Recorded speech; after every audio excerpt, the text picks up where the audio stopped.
नमस्कार, मैं हूं ऋषभ और स्वागत है आप सभी का टाइमलेस बॉन्ड इफेक्ट पे। तो आज हम इनकम मेथड के बारे में चर्चा करेंगे। एक्सपेंडिचर मेथड पढ़ लिए थे।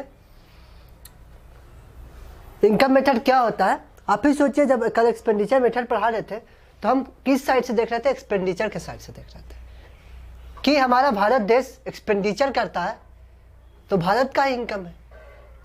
हम खर्चा कर रहे हैं तो खर्चा तो इंडिया में ही कर रहे हैं, इंडिया प्रोडक्शन तो इंडिया में ही हो रहा है।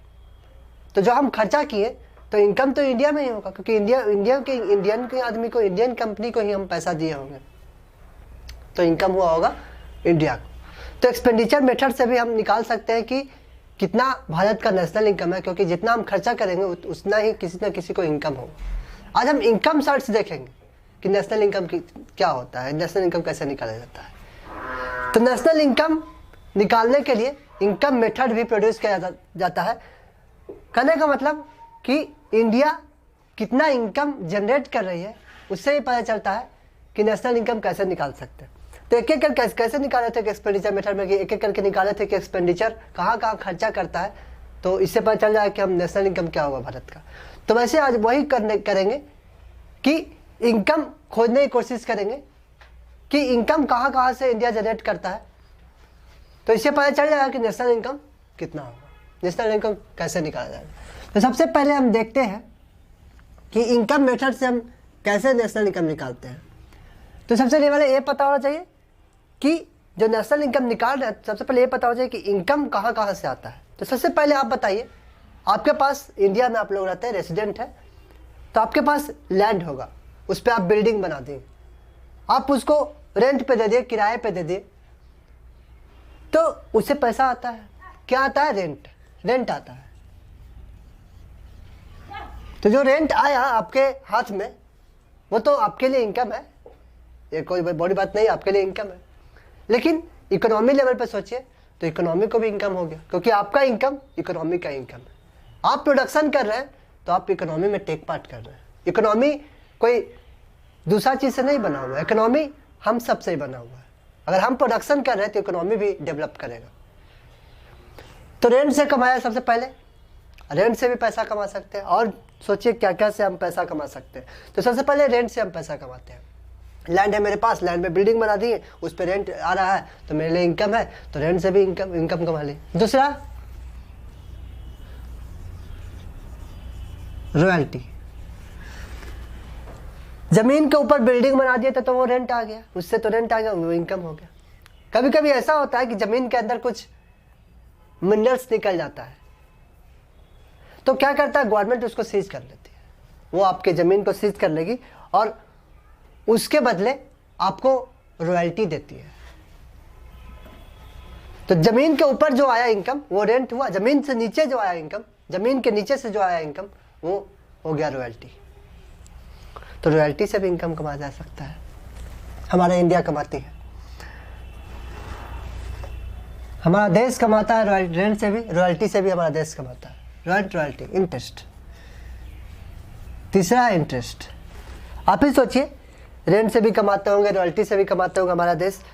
और तीसरा, हमारा देश क्या चीज से कमाता है? मान लीजिए आप किसी को लोन दिए, तो जो आप लोन दिए, मान लिया 10% पे आप जो लोन दिए, तो 100 का 10%, 100 रुपये का आप किसी को लोन दिए, कहें कि 10% हम इंटरेस्ट लेंगे, तो आपको 10 रुपया हर महीना मिलेगा, हर साल मिलेगा। पर एनम के हिसाब से अगर देखा जाए तो हर साल 10 रुपये मिलेगा। तो 10 रुपये इनकम है हर साल आपके लिए। ऐसे इकोनॉमी लेवल पे सोचिए, कितने लोग लोन देते होंगे, कितने लोग लोन बोरो करते होंगे, उधार लेते होंगे, तो इंटरेस्ट पेड करते होंगे। तो किसी को तो मिलता होगा, तो इनकम है। तो किसी को मिलता है तो वो तो देश का इनकम हो गया ना, क्योंकि इकोनॉमी को कहीं ना कहीं इनकम जनरेट करने में मदद कर रहा है। तो इंटरेस्ट से ही पैसा कमाया जा सकता है, इंटरेस्ट से भी इनकम कमाता है हमारा देश। और क्या क्या है, और क्या क्या चीज़ से इनकम जनरेट करती है हमारा देश। तो सबसे पहले फिर और देखें तो प्रॉफिट से भी हमारा देश इनकम जनरेट करता है। आप ही सोचिए, एक बिजनेसमैन है, आप कैपिटल लगाए हैं, वहाँ कैपिटल लगाए, आप बिजनेस बहुत अच्छा से किए, तो साल में क्या हुआ कि आपको प्रॉफिट हुआ 1 करोड़ का। तो 1 करोड़ का जब प्रॉफिट हुआ आपके मेहनत से, आपके लगन से, आपके स्किल के कारण, एंटरप्रेन्योरशिप के कारण आपके बिजनेस को प्रॉफिट हुआ 1 करोड़ का, तो क्या हमारा देश का इनकम नहीं है? हम तो देश में ही रहते हैं, हम तो भारत देश में रहते हैं। क्या मेरा इनकम देश का इनकम नहीं है? हाँ, मेरा ही इनकम तो देश का इनकम है। क्या देश किससे चलता है? हम सब से ही तो चलता है। तो प्रॉफिट से भी इनकम कमाते हैं हमारा देश। कभी कभी आपके क्वेश्चन में प्रॉफिट डायरेक्ट नहीं दिया रहता है, कभी कभी प्रॉफिट का टुकड़ा रहता है। कहने का मतलब प्रॉफिट बटा हुआ रहता है। प्रॉफिट बटा हुआ कभी कभी क्वेश्चन में रहेगा डिविडेंड,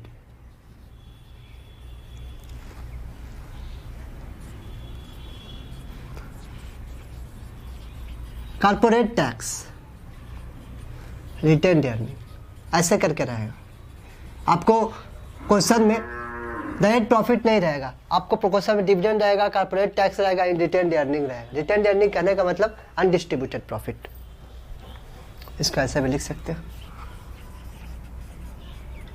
अनडिस्ट्रीब्यूटेड प्रॉफिट। आप ही बताइए, जो आप प्रॉफिट कमाए वही प्रॉफिट तो डिविडेंड के रूप में दे देते हैं।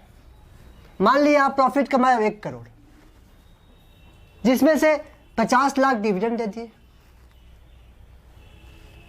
10 लाख टैक्स दे दिए और 40 लाख अपने कंपनी में रिटेन कर लिए कि आगे भविष्य में कुछ ऐसा ग्रोथ करना, डेवलपमेंट करना हम अपने कंपनी में, तो उसका यूज कर लेंगे, उस पैसे का यूज कर लेंगे। तो है तो प्रॉफिट का पार्ट ही ना, वही प्रॉफिट का टुकड़ा ही तो डिविडेंड के रूप में है, वही प्रॉफिट का टुकड़ा ही टैक्स, वही प्रॉफिट का टुकड़ा में से कुछ टैक्स दे दिए, वही प्रॉफिट का टुकड़ा में से कुछ का डिविडेंड बांट दिया शेयर होल्डर को, वही प्रॉफिट का टुकड़ा में आप रख लिए बिजनेस में। तो है तो प्रॉफिट ही ना, है तो प्रॉफिट ही। आप प्रॉफिट नहीं कहा, प्रॉफिट को ऐसे भी तो बोल सकते हैं कि हमारा बिजनेस कितना प्रॉफिट कमाया, तो आप इसको ऐसे ही बोल सकते हैं डिविडेंड, कितना डिविडेंड कमाया, कितना डिविडेंड बांटा, कितना कॉर्पोरेट टैक्स दिया, कितना रिटेन अर्निंग किया। तो तीनों को जोड़ दीजिएगा तो आप ये बता सकते हैं कि हम जो बिजनेस है कितना प्रॉफिट कमाए। तो ऐसे भी आप निकाल सकते हैं, प्रॉफिट निकालने का तरीका है। तो कहने का मतलब अगर प्रॉफिट नहीं रहेगा क्वेश्चन में, तो प्रॉफिट का 3 हेड रहेगा, मतलब 3 हेड में प्रॉफिट रहेगा, तीनों को जोड़ दीजिएगा तो आप प्रॉफिट निकाल सकते हैं। अगर डायरेक्ट प्रॉफिट नहीं रहेगा तो, अगर 2 रहेगा तो 2 को जोड़िएगा, 1 रहेगा तो 1 को जोड़िएगा, 3 रहेगा तो तीनों को जोड़ दीजिएगा, 3 से ज़्यादा नहीं रहेगा। तो अभी तक हम जाने कि हमारा जो देश इनकम 4 चीज़ से कमाता है, रेंट से कमाता है, रॉयल्टी से कमाता है, इंटरेस्ट से कमाता है, प्रॉफिट से कमाता है। क्या इससे भी और भी कुछ है जिससे इनकम कमाता है हमारा देश? हमारा देश कहने का मतलब हमारा कोई आप ही कोई और भी कोई ऐसा चीज़ है जो आप जिससे इनकम कमाते हैं, जिससे आपका इनकम होता है? हाँ, क्यों नहीं। आप ही सोचिए, आप एक बिजनेस में काम कर, आप बिजनेसमैन, एक बिजनेस में आप एक एम्प्लॉयड है तो आपको सैलरी मिलता होगा। अभी तक सैलरी का तो जिक्र नहीं है, अभी तक सैलरी का तो जिक्र नहीं है। सैलरी आपको मिला तो आपको इनकम है कि नहीं? जब आपका इनकम है तो देश का इनकम हो गया, सिंपल सी बात है। तो सैलरी भी तो इनकम हो गया, सैलरी भी तो इनकम हो गया। तो चौथा चीज़ अगर जोड़ा जाए, यहाँ पर थोड़ा सा बड़ा हो गया तो आगे ही यहाँ पर से लिख देते हैं, फिर लास्ट में सबको जोड़ देंगे। Compensation of employees, compensation of employees कहने का मतलब salary he, compensation of employees मतलब सैलरी, जिसको आप लेबर बोलते हैं। अब वो उतना खराब वर्ड नहीं है, मतलब डिनोटेशन अगर कहा जाए तो, अगर नेगेटिव वर्ड कहा जाए तो लेबर है, अब उसको एम्प्लॉइज कहा जाता है। तो एम्प्लॉइज को जो कंपनसेशन मिलता है, सैलरी मिलता है, उसी को, वो भी देश का इनकम है, वो भी नेशनल इनकम में इंक्लूड किया जाएगा, क्योंकि वो भी तो इनकम है। कभी कभी ऐसा होता है कंपनसेशन ऑफ एम्प्लॉइज क्वेश्चन में नहीं रहता है, कुछ पार्ट रहता है। जैसे आप कंपनसेशन ऑफ एम्प्लॉइज को क्या क्या और बोल सकते हैं, जैसे प्रॉफिट को कैसे बोल रहा है, डिविडेंड बोल रहा है, कॉर्पोरेट टैक्स बोल रहा है, रिटेन अर्निंग बोल रहा है। उसी तरह कंपनसेशन ऑफ एम्प्लॉइज बहुत सारे चीज़ों से मिलकर बना होता है, जैसे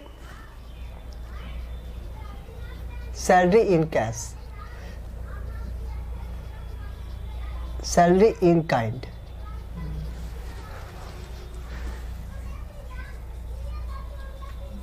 एम्प्लॉइज contribution to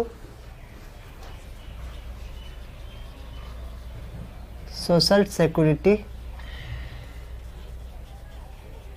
आपको यहाँ तक दिखाई दे रहा होगा शायद, चेक कर लीजिए एक बार।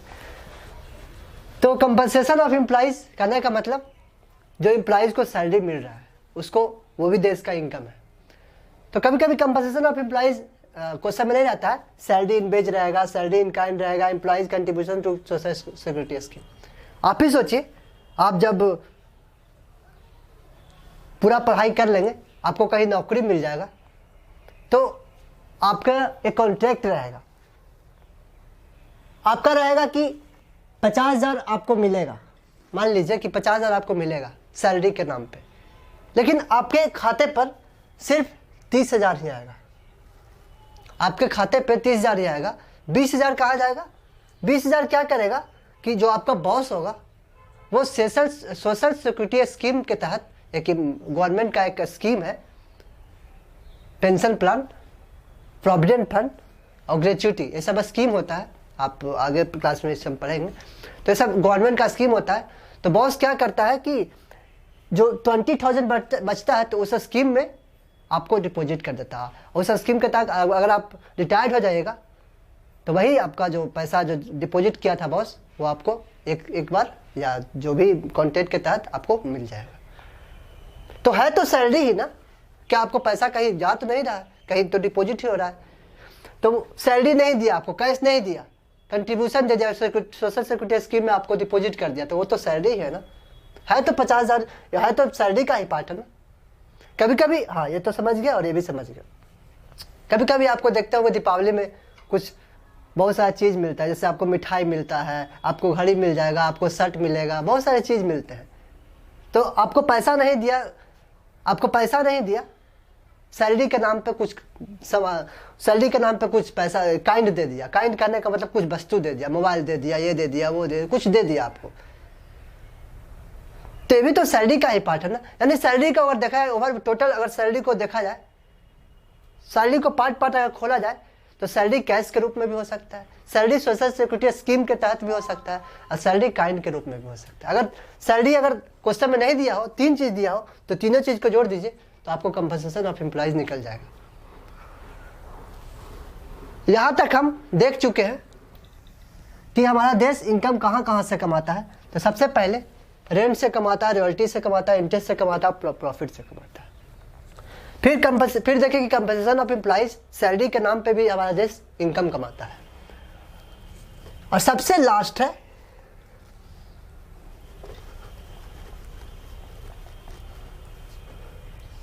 उसके आगे ही है, सबको जोड़ना है, सबको जोड़ते जाइए, सब जोड़ दीजिए। फिर सबसे लास्ट है मिक्स्ड इनकम। अभी तक हम लगभग पूरे इनकम की बात कर चुके हैं। रेंट लगभग इतना ही हमारा देश इनकम कमाता है, रेंट से, रॉयल्टी से, इंटरेस्ट से, प्रॉफिट से, कंपनसेशन ऑफ एम्प्लॉइज के नाम पे। और कभी कभी ऐसा भी होता है जो छूट गया, बच गया। बहुत सारे ऐसे इनकम है, छोटा मोटा इनकम है, जैसे आप ही समझिए, अभी जो गरीब परिवार के लोग हैं वो हर तरह से पैसे कमाते हैं, सब्जी बेच के भी कमा लेते हैं। अभी 2 घंटा देखिएगा तो सब्जी बेच रहे हैं, 2 घंटा बाद देखिएगा तो ठेला जला रहे हैं, 3 घंटा बाद देखिएगा तो और कुछ अदर काम करेंगे, पेंटिंग एक्टिविटीज और कुछ आर्ट वर्क करेंगे, तो उससे एडिशनल पैसा कमा रहे हैं। तो ये भी तो आउटपुट जनरेट कर रहे हैं, ये भी तो प्रोडक्शन कर रहे हैं, ये भी तो प्रोडक्शन में टेक पार्ट कर रहे हैं। इसमें भी ये भी तो नेशनल इनकम में टेक पार्ट, एक भी तो नेशनल इनकम में इंक्लूड होना चाहिए। है छोटा ही है लेकिन नेशनल इनकम में इंक्लूड होना चाहिए ना, ये भी तो इनकम है देश का, इसके कारण भी देश का इनकम, देश में इनकम जनरेट हो रहा है, तो ये भी तो इनकम का पार्ट होगा। इसमें भी तो इनकम मेथड के तहत नेशनल इनकम में इंक्लूड होगा। तो मिक्स्ड इनकम करने का मतलब अदर इनकम जो बच गया ये सब में नहीं ऐड हुआ, जैसे गरीब परिवार छोटा मोटा प्रोडक्शन करके अपना रोजी रोजगार चला रहे हैं, उससे इनकम जनरेट कर रहे हैं, तो वो हुआ मिक्स्ड इनकम। और सब जोड़ दीजिएगा तो आपको देश का टोटल इनकम पता चल जाएगा। जब टोटल देश का इनकम पता चल गया आपको तो आप नेशनल इनकम निकाल सकते हैं। तो ये चारों को जोड़ दीजिएगा, रेंट, रॉयल्टी, इंटरेस्ट, प्रॉफिट, फिर उसके बाद compensation of employees, salary in wages, salary in kind, और employees contribution to social security scheme. और उसके बाद मिक्स्ड इनकम जोड़ दीजिएगा, सब जोड़ दीजिएगा, तो आपको किस फॉर्म में नेशनल इनकम निकलेगा? आपको निकलेगा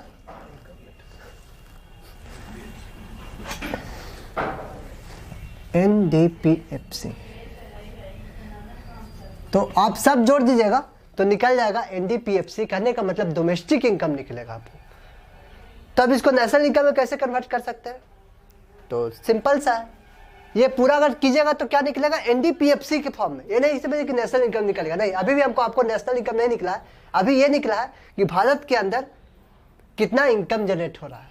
अभी इतना ये निकला है कि भारत के अंदर अभी कितना इनकम जनरेट हो रहा है, यानी कि डोमेस्टिक इनकम। NDPFC को डोमेस्टिक इनकम भी कहा जाता है। तो नेशनल इनकम कैसे निकालेंगे? तो नेशनल इनकम निकालने का फॉर्मूला बताए थे।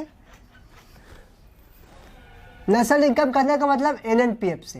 आपको निकला है कुछ ये चारों चीज, rent, royalty, interest, profit, compensation of employees, mixed income, चारों पांचों जोड़ के क्या निकला है? NDPFC निकला है। निकालना क्या चाहता है? National income. आया क्या है? Domestic income. तो नेशनल इनकम को कन्वर्ट करने के लिए सिंपल है, एन है तो रहने दीजिए, कोई दिक्कत नहीं है। FC है कोई दिक्कत नहीं है। हाँ, एक दिक्कत है, नेशनल यहाँ पे डोमेस्टिक प्रोडक्ट है, यहाँ पे नेशनल प्रोडक्ट है। तो डोमेस्टिक प्रोडक्ट से नेशनल इनकम में कन्वर्ट करना पड़ेगा। क्यों? क्योंकि आपको डोमेस्टिक इनकम का फॉर्म में आया है। ये जो चारों पांचों ऐड किए हैं तो डोमेस्टिक इनकम का फॉर्म में आया है। आपको निकालना है नेशनल प्रोडक्ट, नेशनल इनकम निकालना। तो नेशनल इनकम में कन्वर्ट करने के लिए बताए थे, इसमें सिंपल है, net factor income from abroad जोड़ दीजिए। कहने का मतलब FIFA minus FITA, FIFA minus FITA, ये ऑलरेडी बता चुके हैं पिछले लेक्चर्स में। For factor income from abroad minus factor income to abroad, और ये चारों पांचों को जोड़ दीजिएगा तो आपको टोटल नेशनल इनकम निकल जाएगा। सिंपल सा है। और कल एक्सपेंडिचर मेथड भी बता दिए थे, वो भी आपको शायद समझ में आ रही होगी। और हमें आप अपना कमेंट जरूर बताएं, अपना फीडबैक जरूर बताएं, क्या आपको कहाँ पर दिक्कत हो रहा है तो आप जरूर बताएं। तो एक बार अच्छे से देख लीजिए इसको और अपने नोटबुक में लिख भी सकते हैं। धन्यवाद। इसमें थोड़ा सा एक पार्ट और है कि नेशनल इनकम निकालने का फॉर्मूला तो है, रेंट, रॉयल्टी, इंटरेस्ट, प्रॉफिट को जोड़ दीजिए और फिर कंपनसेशन ऑफ एम्प्लॉइज को जोड़ दीजिए, मिक्स्ड इनकम में जोड़ दीजिए तो आपको NDPFC में निकल जाएगा। फिर नेशनल इनकम में कन्वर्ट करने के लिए NFI को जोड़ दीजिए। सिंपल है। कभी कभी क्वेश्चन में ऐसा रहता है, ऑपरेटिंग सरप्लस दिया जाता है, ऑपरेटिंग सरप्लस दिया जाता है। तो ऑपरेटिंग सरप्लस किसको कहा जाता है? समझ गए? Rent, royalty, rent plus royalty plus interest plus profit, उसी को कहा जाता है ऑपरेटिंग सरप्लस। ऑपरेटिंग सरप्लस यानी कि अगर क्वेश्चन में ऑपरेटिंग सरप्लस दिया हुआ है तो कोई दिक्कत नहीं है, तब तो और आराम है। ना रेंट को ऐड करना पड़ेगा, ना रॉयल्टी को ऐड करना पड़ेगा, ना इंटरेस्ट को ऐड करना पड़ेगा, ना प्रॉफिट को ऐड करना पड़ेगा। आपको चारों चीज का ऐड दिया हुआ ऑपरेटिंग सरप्लस, उसमें केवल आप कंपनसेशन ऑफ एम्प्लॉय जोड़ दीजिए, मिक्स्ड इनकम जोड़ दीजिए तो आपको डोमेस्टिक इनकम निकल जाएगा। यानी ऑपरेटिंग सरप्लस मतलब चार चीज, रेंट, रॉयल्टी, इंटरेस्ट, प्रॉफिट। और इसके बाद आपको टोटल नेशनल इनकम निकालने का फॉर्मूला आपको पता ही होगा। धन्यवाद।